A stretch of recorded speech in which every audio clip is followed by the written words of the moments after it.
Assalamu alaikum students, I am Natasha, your biology teacher, and today we are going to discuss about diffusion कि molecules की movement cell के आर पार किस तरीके से होती है, क्या क्या उसमें फिनोमिना होते हैं। तो हमने पहले सेल मेम्ब्रेन के बारे में पढ़ा है जो कि सेमी परमिएबल बैरियर के तौर पे काम करती है और डिफरेंट मॉलिक्यूल्स को अपने आर पार गुजरने देती है। तो उसमें कुछ प्रोसेसेस इन्वॉल्व होते हैं, कुछ फिनोमिना हैं जिनमें एक तो है डिफ्यूजन। डिफ्यूजन के अलावा इसमें फैसिलिटेटेड डिफ्यूजन है, फैसिलिटेटेड डिफ्यूजन, उसके अलावा osmosis, filtration,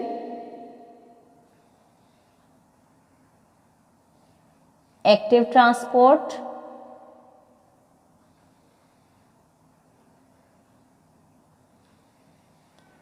endocytosis,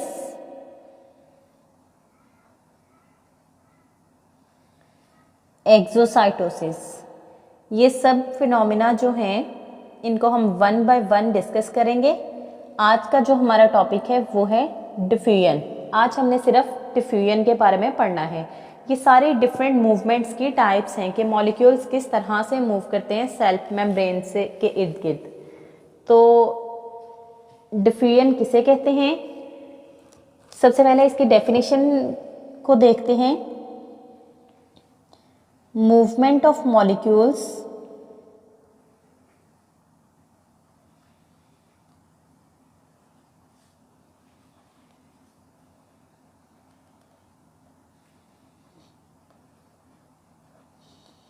movement of molecules from an area of higher concentration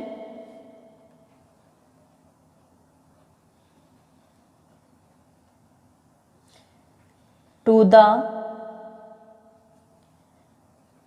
area of lower concentration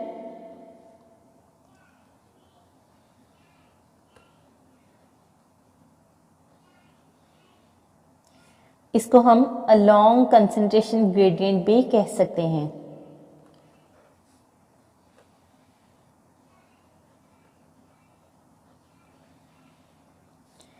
तो ये है डिफ्यूजन की डेफिनेशन। अब इन लफ्ज़ों पे गौर करते हैं और इस डेफिनेशन को समझने की कोशिश करते हैं। एक दफ़ा दोबारा देखें। Movement of molecules from an area of higher concentration to the area of lower concentration along the concentration gradient. इसके लिए मैं आपको एक छोटी सी मिसाल देती हूँ। आपने इमेजिन करना है कि एक तरफ ये बहुत बड़ा सा रिवर है और रिवर में पानी भरा हुआ है और दूसरी तरफ उससे एक छोटी सी जैसे कह लें नाली निकाली हुई है और इस तरफ एक नहर है या कुआं है। तो आपके ख्याल में वाटर के मॉलिक्यूल्स की मूवमेंट किस तरफ होगी, इस रिवर से इस नदी की तरफ या फिर यहाँ से रिवर की तरफ? हमेशा पानी रिवर से नहरों में जाता है या नदी में या कुओं में जाता है। तो यहाँ पे हम ये इमेजिन कर सकते हैं कि ये हाई कंसंट्रेशन है। कंसंट्रेशन असल में कहते ही मिकदार को है। तो यहाँ पे पानी की मिकदार ज़्यादा है और इस तरफ लो कंसंट्रेशन है। तो डिफ्यूजन की डेफिनेशन यही तो है, movement of molecules from an area of higher concentration to the area of lower concentration. और हमेशा हाई से लो की तरफ जो मूवमेंट हो रही होती है इसको हम कहते हैं gradient, along the concentration gradient. कि नॉर्मली चीज़ें जो हैं वो हाई कंसंट्रेशन से लो कंसंट्रेशन की तरफ ही मूव करती हैं। बहुत कम मॉलिक्यूल्स होते हैं जो लो से हाई की तरफ जाते हैं। तो यहाँ पे हम ये बात करेंगे कि कोई भी सब्सटेंस है, चाहे वो लिक्विड है या कोई गैस है, कोई भी चीज़ है, सॉलिड है, उसके मॉलिक्यूल्स हमेशा मोशन में होते हैं, हमेशा मूव कर रहे होते हैं जब उसका टेम्परेचर 0 डिग्री केल्विन से अबव होगा। तो हम कहेंगे molecules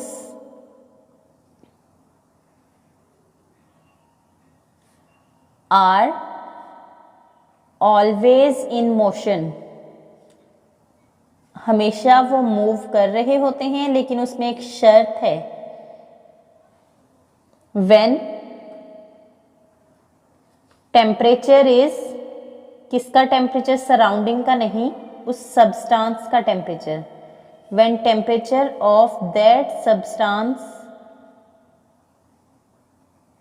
is above 0 degree kelvin, 0 degree kelvin से जब अबव टेम्परेचर होगा तब उसके मॉलिक्यूल्स मूव कर रहे होंगे। अब यही जो मैंने आपको एग्जांपल दी है दरिया और नहर वाली, अगर इसमें देखा जाए 100 मॉलिक्यूल्स हैं तो उसमें 99 मॉलिक्यूल्स की movement along the concentration gradient हो रही है, लेकिन उसमें 1 मॉलिक्यूल है जो लो से हाई की तरफ आ रहा है। लेकिन जब 99 मॉलिक्यूल्स एक तरफ जा रहे हों और 1 मॉलिक्यूल दूसरी तरफ जा रहा हो तो यूजली वो इग्नोरेबल होता है, और ओवरऑल हम मूवमेंट कहते हैं कि हाई से लो की तरफ हो रही है। यानी हम कहेंगे नेट मूवमेंट जो है वो हाई से लो की तरफ हो रही है, लेकिन मूवमेंट तो दोनों तरफ हो रही है, पर नेट मूवमेंट हाई से लो की तरफ है। और ये मूवमेंट होते जाती है, यानी हाई से लो कंसंट्रेशन की तरफ मॉलिक्यूल्स मूव कर रहे हैं। आहिस्ता आहिस्ता एक पॉइंट ऐसा आ जाता है कि दोनों तरफ कंसंट्रेशन सेम हो जाती है। उस पॉइंट को हम कहते हैं इक्विलिब्रियम, यानी हर चीज़ जो है वो बराबर हो चुकी है, मॉलिक्यूल्स ने इक्विलिब्रियम को मेंटेन कर लिया है। ये तो था जनरली डिफ्यूजन के बारे में। उम्मीद है यहाँ तक आपको समझ आ गई होगी। उसके अलावा हम ये देखेंगे कि कहाँ कहाँ ये डिफ्यूजन का प्रोसेस जो है एप्लीकेबल है, यानी हम यहाँ पे हेडिंग दे सकते हैं एप्लीकेशन।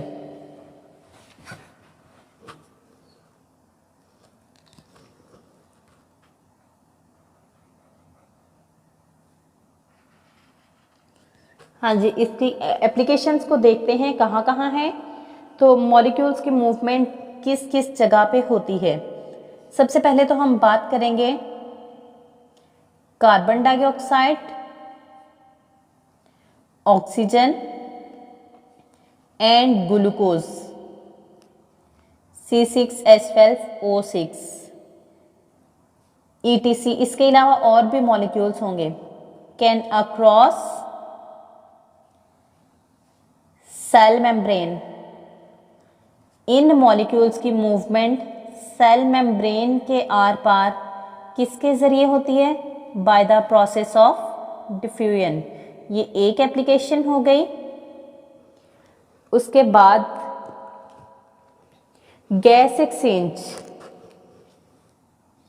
अगला पॉइंट हमने याद करना है गैस एक्सचेंज, यानी गैसेस का तबादला, चाहे वो कार्बन डाइऑक्साइड है या ऑक्सीजन है या डिफरेंट दूसरी गैसेस हैं। Gaseous exchange in gills aquatic animals में पाए जाते हैं, एंड लंग्स टेरेस्ट्रियल एनिमल्स में पाए जाते हैं for the purpose of gaseous exchange. तो gaseous exchange in gills and lungs also occurs by the process of diffusion. ये हमने 2 एप्लीकेशंस इसकी पढ़ ली।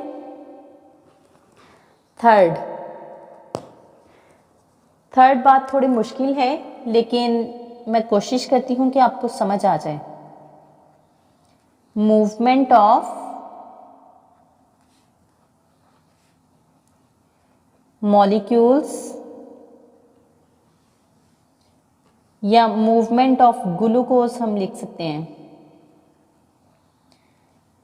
From small intestine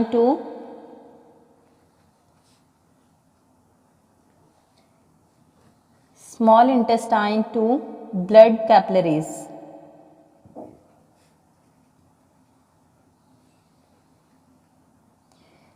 Also blood capillaries of villi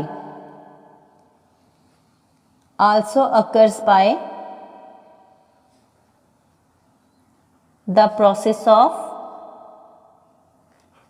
diffusion. ये 3 एप्लीकेशंस हैं, इनको आपने बहुत अच्छे से याद कर लेना है। अब मैं आपको बताती हूँ कि ये थर्ड पॉइंट में इन्होंने क्या बताने की कोशिश की है। लार्ज इंटेस्टाइन और स्मॉल इंटेस्टाइन हमारे डाइजेस्टिव सिस्टम में पाई जाती है, और जो स्मॉल इंटेस्टाइन है वो एक ट्यूब है इस तरीके से।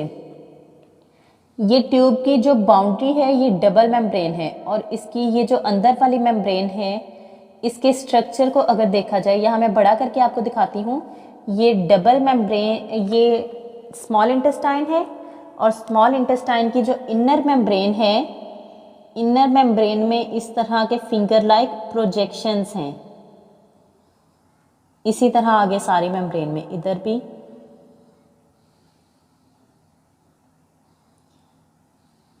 उसके बाद इनके सेंटर में यहाँ से यहाँ ब्लड कैपिलरीज पाई जा रही हैं। ब्लड कैपिलरीज के अंदर ब्लड फ्लो कर रहा है। ये जो स्ट्रक्चर हैं, ये वाले फिंगर लाइक स्ट्रक्चर, इनको विलाई कहा जाता है, और ये अंदर वाला पोर्शन ल्यूमेन है। ल्यूमेन में जो ब्लड कैपिलरीज मौजूद हैं उनमें ब्लड फ्लो कर रहा है। उस ब्लड में जो न्यूट्रिएंट्स हैं वो न्यूट्रिएंट्स इस स्मॉल इंटेस्टाइन के विलाई वाले पोर्शन में आ जाते हैं। किस प्रोसेस से? Bye the process of diffusion. चूंकि डिफ्यूजन की जो मूवमेंट है मॉलिक्यूल्स की, ये हाई कंसंट्रेशन से लो कंसंट्रेशन की तरफ हो रही है, तो इस प्रोसेस में कोई भी एनर्जी यूज नहीं होती। तो इस तरह की मूवमेंट को हम कहते हैं पैसिव ट्रांसपोर्ट। यहाँ पे ये वाली डेफिनेशन इंपॉर्टेंट है, इसको आपने बहुत अच्छे से याद कर लेना है। डेफिनेशन है पैसिव ट्रांसपोर्ट की, तो इसकी डेफिनेशन अगर पेपर में आ जाती है तो आपने यूं लिखनी है, passive transport is the movement of molecule in which there is no expenditure, यानी no use of energy. Movement of molecules in which there is no expenditure of energy is known as passive transport. उम्मीद है आज के lecture की आपको समझ आ गई होगी। मज़ीद वीडियोस के लिए चैनल को सब्सक्राइब कीजिए। Stay tune. अल्लाह हाफिज़।